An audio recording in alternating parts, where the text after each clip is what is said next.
Selamat malam para sedulur YouTube, ketemu lagi dengan saya Agung Wijanarko. Oke para sedulur, di malam hari ini seperti biasa saya pengen ngajak para sedulur saya, sobat-sobat saya untuk ngobrol santai seputaran berita terbaru sepak bola ataupun informasi sepak bola terbaru teman-teman.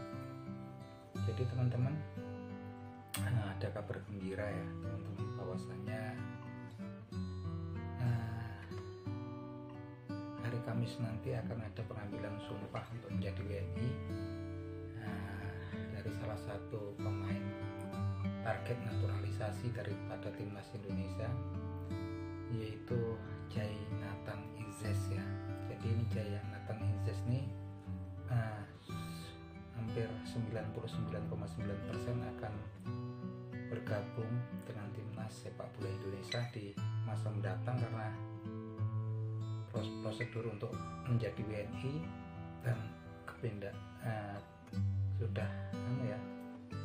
final yaitu di hari Kamis nanti, masih di bulan Desember ini 2023, Djainathan Izes akan resmi menjadi WNI dan selanjutnya akan bisa melakukan proses perpindahan daripada Federasi Sepak Bola Belanda kemudian untuk beralih ke Federasi Sepak Bola Indonesia, dan tentunya pada akhirnya akan memperkuat timnas sepak bola Indonesia ya teman-teman.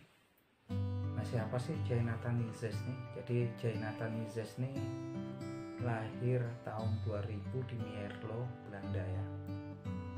Nah, Djainathan Izes nih saat ini usianya sekitar 23 tahun, memiliki postur tinggi badan 191 cm dan memulai karir juniornya di PSV Eindhoven, kemudian lanjut ke Go Ahead Eagles, klub kasta kedua di Liga Belanda. Dan selanjutnya Djainathan Izes ini pernah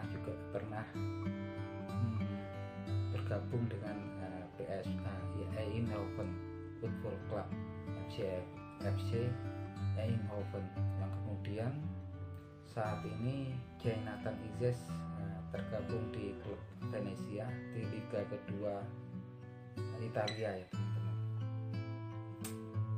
Nah, Djainathan Izes ini posisinya saat ini lah center back kalau saya lihat tuh.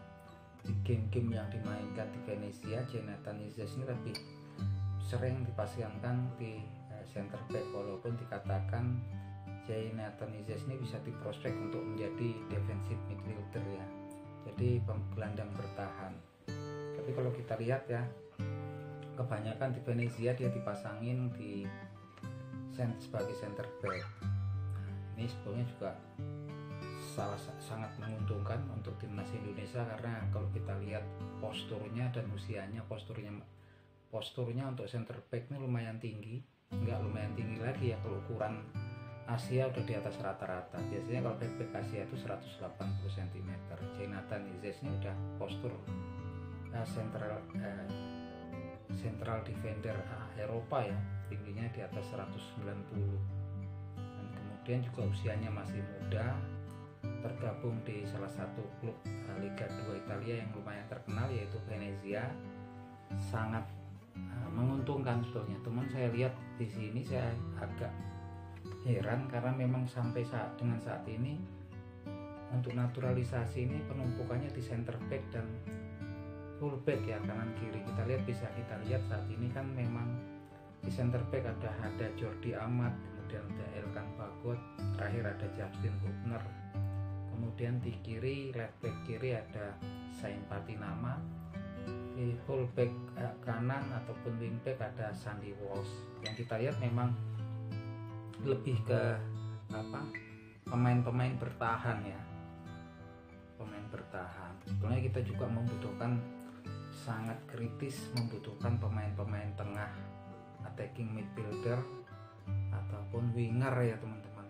Ini wingernya memang sangat dibutuhkan, left winger atau right winger. Kalau kita lihat kan sekarang kita punya Rafael Struijk, kemudian Sadil Ramdhani gitu kan. Tapi memang kalau kita lihat kan mereka ini kemampuan kontrol bola sama dribble bolanya agak kurang ya, mungkin karena memang masih muda, masih bisa berkembang. Tapi kalau kita lihat, kalau yang dibutuhkan, kalau kita lihat untuk mengimbangi tim-tim super di Asia seperti sekelas Jepang, Korea ini, mereka memiliki winger-winger yang bagus ya, yang memiliki kontrol bola dan kemampuan dribble sehingga bisa berani melewati fullback lawan, penetrasi ke pertahanan lawan dengan kemampuan dribble yang tinggi.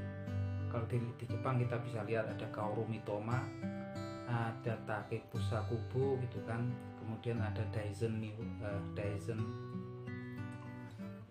ada yang main di Glasgow Celtic ya, Daisen Maeda kan. Ini memang mereka bisa memanjakan para striker mereka ya, karena memang sekelas Daisen Maeda, Kaoru Mitoma, kemudian kalau di tengah ada Takefusa, ada Takumi Minamino. Ini betul-betul memberikan, mereka berani terobos ya dengan membangun kontrol bola dan dribble lewat sayap, dan kemudian aliran bolanya dengan crossing ke striker ya, sehingga strikernya juga dimanjain ya oleh crossing mereka ya. Sehingga kalau kita lihat sekarang striker Jepang tuh subur ya di timnas ya, ada Keito Nakamura gitu kan. Mereka itu dimanjain oleh winger mereka dengan crossing dari sayap kanan ataupun sayap kiri ya. Nah, kalau Indonesia saat ini kalau saya lihat sangat minim gitu kan, umpan silang, crossing dari winger yang memang memiliki kemampuan dribble yang luar biasa. Nah, kalau kita lihat nih, saya tadi nyisipkan adalah salah seorang pemain muda Belanda yang usianya masih 20 tahun, yaitu Milian Manhoef, yang merupakan putra daripada William Manhoef yang memang juara kickboxing internasional ya. Ini Milian Manhoef masih muda, usianya masih sekitar 20 tahun, dan dia posisikan bisa sebagai right winger ataupun left winger ya. Ini versatil ya. Dia Milian Manhoef usianya masih 20 tahun, kemudian tinggi badannya 179 cm. Dia saat ini memperkuat klub utama Belanda, Eredivisie divisi, yaitu klub Vitesse Arnhem ya. Nah, ini memang kalau kita lihat memang luar biasa ini kemampuan penetrasi, dilihat dari kontrol bola dan dribblenya luar biasa Milian Manhoef ini, dan usianya masih muda. Ini sepertinya yang dibutuhkan oleh pemain-pemain yang memiliki kontrol bola dan kemampuan penetrasi di pertahanan lawan ya, sekelas Milian Manhoef. Dan Milian Manhoef ini memiliki dua kewarganegaraan ya, yaitu Suriname dan Belanda, yang mana dia ada darah daripada orang Indonesia. Tentunya kalau dari Suriname ya keturunan Jawa ya, artinya memang masih punya peluang untuk target sebagai program naturalisasi pemain Indonesia. Itu harapan kita ya sebagai netizen, penonton ataupun supporter, berharap yang terbaik. Nah, kalau kita lihat memang saat ini Milian Manhoef ini pernah memperkuat timnas junior Belanda ya teman-teman, dari usia 15, 16, 17 sampai 20, 21. Tapi hingga saat ini belum ada panggilan untuk timnas Belanda, artinya memang harus jeli, karena memang selain kalau Indonesia juga berharap bisa menaturalisasi si Milian Manhoef, kita lihat juga pastinya timnas Suriname juga akan memiliki potensi untuk dinaturalisasi. Artinya memang saling melirik, tapi yang jelas untuk saat ini sepertinya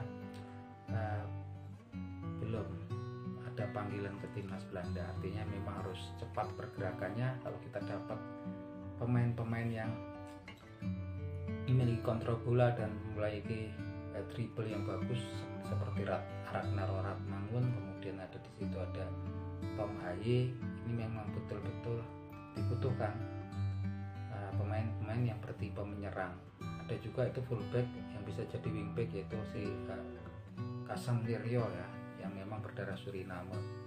Tapi yang terpenting memang kalau bisa ya sekelas si Milian Manhoef ini ya, ini moncer. Jadi kalau sekarang saya kurang ngerti gitu tentang taktik ataupun strategi seorang pelatih, tapi saya sebagai orang awam juga heran kenapa sampai dengan saat ini full naturalisasinya semua pemain bertahan gitu kan. Alhasil kalau kemudian ketemu timnas yang seperti Jepang, terus Irak itu kan, Vietnam, tentunya kita juga akan menjadi bulan-bulanan ya itu, karena memang akan susah dengan komposisi pemain yang masih muda dengan kemampuan dribble dan kontrol bola yang masih belum matang ya. Kalau kita lihat di Jenner, Rafael Struijk ya, tim-tim kayak mainnya kan sepola pemain-pemain umum Eropa ya, main-main taktis. Nah, kalau kemudian cuman nggak mengandalkan pemain-pemain muda yang dengan pola permainan kolektif Eropa, juga kalau berhadapan dengan tim-tim kayak Irak ataupun Jepang pastinya juga akan kesulitan untuk melakukan counter attack ya. Cuman bisanya bertahan pastinya sini. Counternya sepertinya susah. Akhirnya hasil seperti ketika kualifikasi Piala Dunia kemarin juga kita main setengah lapangan ya gitu kan. Mereka leluasa cuman mengepung, mengurung, kita akan tanpa kemampuan individu pemain untuk melakukan counter. Nah, saya pikir memang sudah saatnya saat ini Coach STY tentunya kan, dan juga Bapak para jajaran PSSI ya, Bapak Erick Thohir, pastinya juga kami para netizen, para supporter timnas Indonesia berharap di masa mendatang difokuskan untuk kedatangan pemain-pemain yang memiliki kemampuan dribble, kemampuan kontrol bola, dan skill individu sebagai seorang winger kanan kiri ataupun gelandang menyerang yang bisa mampu melewati pemain-pemain lawan ya. Kalau kita lihat kan memang saat ini seperti timnas Jepang juga sudah modern ya, permainannya nggak cuma pola-pola kolektif ataupun pola-pola kerjasama tim, tapi mereka juga sudah memiliki para gelandang, para winger yang memang memiliki skill individu di atas rata-rata pemain Asia. Bahkan even ketika berhadapan dengan tim-tim Amerika Selatan sekelas Peru, mereka gebuk tuh 4-1. Bahkan untuk melawan timnas Uruguay, mereka pun Jepang bisa 1-1 ya. Di sini menunjukkan memang kalau kita lihat permainannya memang saat ini udah meningkat ya. Sebenarnya Jepang memang udah mulai mengadopsi pola-pola permainan yang bermain individu dan kayak samba gitu ya, untuk kemampuan dribble bola yang bagus ya.